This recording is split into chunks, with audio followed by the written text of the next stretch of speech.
Oh, the horror. Somebody's shipping slashers to your door. What's inside the new Horror Pack subscription box?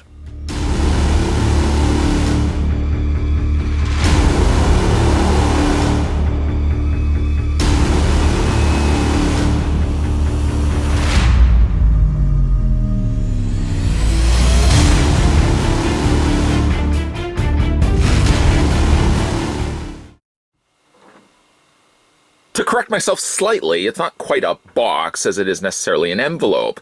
Nonetheless, inside this pack of white, you will find a fright.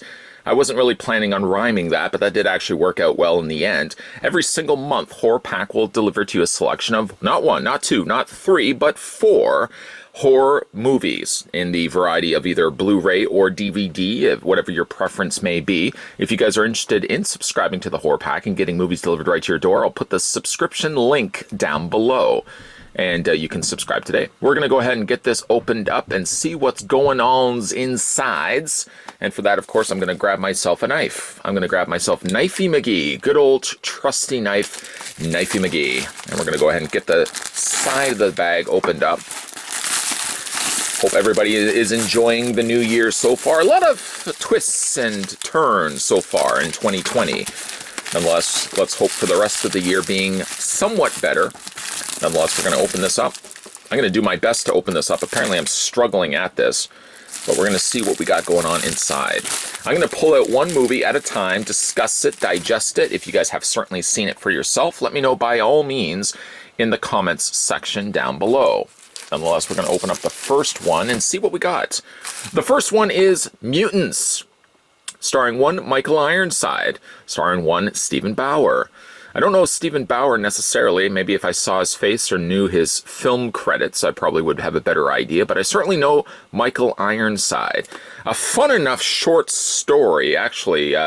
The family this gentleman has married himself into, the father-in-law happens to be good childhood friends or teen friends with Michael Ironside. That's a true story. I'm not making something like that up.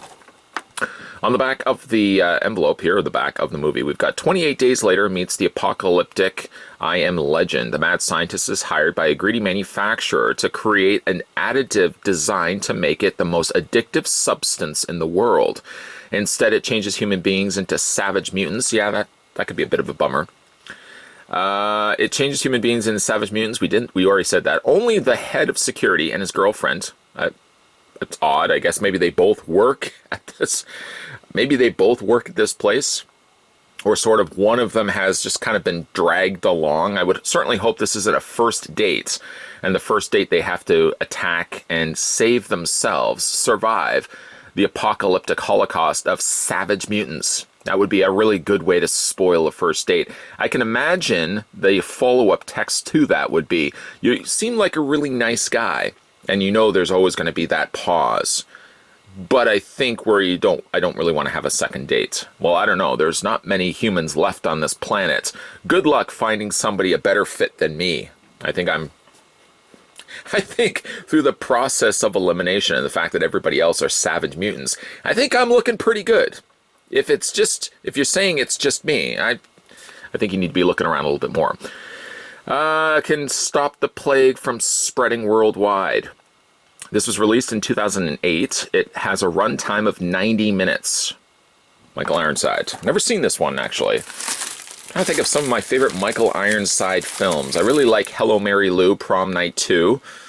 Trying to think of other ones I really liked of Michael Ironside. Of course, Highlander and Total Recall certainly are some that stand out as well.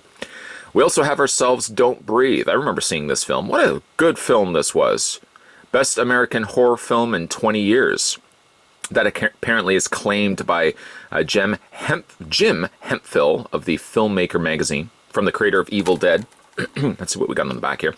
The best twist in years turns the home invasion thriller into an art form. From the twisted minds behind Evil Dead comes a new terrifying experience. Three young thieves, played by Jane Levy, Dylan Minnett, and Daniel Zavato, fight for their lives after breaking into the home of a blind man, played by Stephen Lang, who has a dark side. Really a fantastic movie. If you guys have never seen this film, check it out. Stamp seal of approval. We've got the director Fade, I don't know if that's Fade or Feed Alvarez, uncovers more terror by taking you deeper into the film. It also contains 8 deleted scenes with director's commentary, no escape, creating the creepy house, meeting the cast, commentary with director Fade Alvarez, co-writer Rodo Sayegs. Is it Sayegs? You know I always have a tough time pronouncing some of these names. And actor Stephen Lang. Man in the Dark and the Sounds of Horror. This was released, if I can find a time period on this, everything is so pitch black, it's so hard to see. Now I know exactly what they had to go through in the film. I don't see a release date. I was going to say, am I blind? I don't see a release date on this. It's somewhere around here. Usually, yeah, okay. All right, it's probably right in front of me, too. I don't know. I don't see it. It wasn't released that long ago. Is it 2016? Maybe right there in the very, very finest of print. Right down there. Great film, though, nonetheless. Don't Breathe. You ever see it? Let me know what you think down below in the comments section. Next we have is Johnny Gruesome, the Horror Pack Limited Edition Blu-ray. That looks tantalizing. In the back, we've got high school seniors Eric Carter and rebel Johnny Grissom are best friends when Johnny is murdered while on a drunken joyride. His killer, Gary, persuades Eric and Johnny's girlfriend, Karen, to help him make the death appear accidental. Before long, Johnny rises from the grave, of course he does, with revenge on his mind. Of course he'd have revenge on his mind. And no one is safe. Only Eric suspects the truth, but can he stop Johnny before it's too late?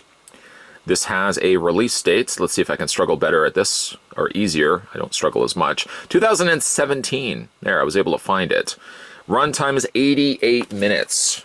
It seems like a very interesting looking cover.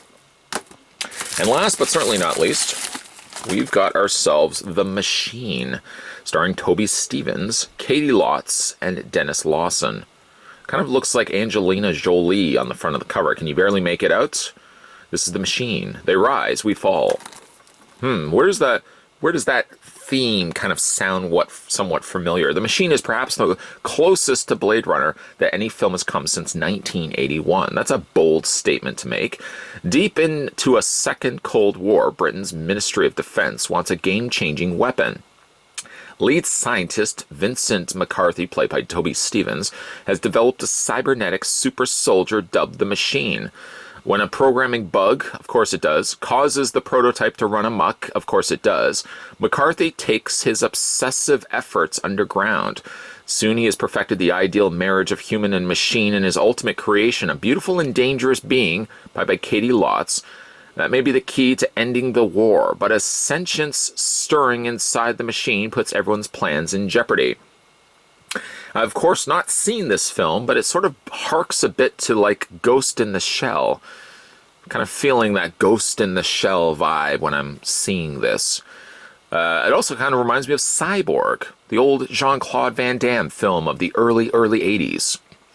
Some films just look cool. Caradog James' future-set Cold War tale is massively so slickly designed and beautiful. That's indicated by Fangoria. The release date on this is 2013, which I guess a follow-up artwork done in 2014. And the runtime for this is a very easy-to-digest 91 minutes. It's also in color. I've never seen this one. I think of the titles, I might actually partake in this one first and foremost, and then start feasting my fancies on the other 3. Have you seen any one of these? Let me know down below. Just to recap, if you're just joining us now, you had to quickly polish off Mom's meatloaf and running upstairs. I don't know how the video just sort of kept playing on you, but just to recap for you, meatloaf-loving Johnny, we got ourselves The Machine, we got ourselves Johnny Gruesome, we got Don't Breathe, and we got ourselves my boy, Michael Ironside. Doesn't even know me. We have Mutants. Got an autograph from Michael Ironside as well. I should frame that and put that up. Michael Ironside, if you are watching, thank you again for sending your autographs and being what I'd like to think an online virtual friend until the one day we shake hands and I say I love your work. Have you checked out any one of these films? Certainly let me know down below in the comments section. I always like reading your comments.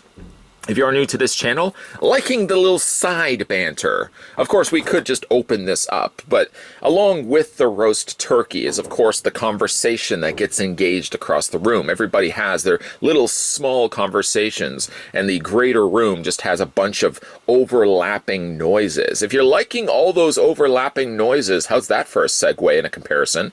Make sure you hit that subscribe button down below, because bet your bottom dollar there's going to be a whole lot more of these things coming your way, with a whole lot of extra this coming your way as well. Hit that subscribe button, hit that bell notification, and stay tuned, because there's going to be a whole heck of a lot of videos, pardon my French, coming your way in 2020. Thanks for watching, and I'll see you guys next time.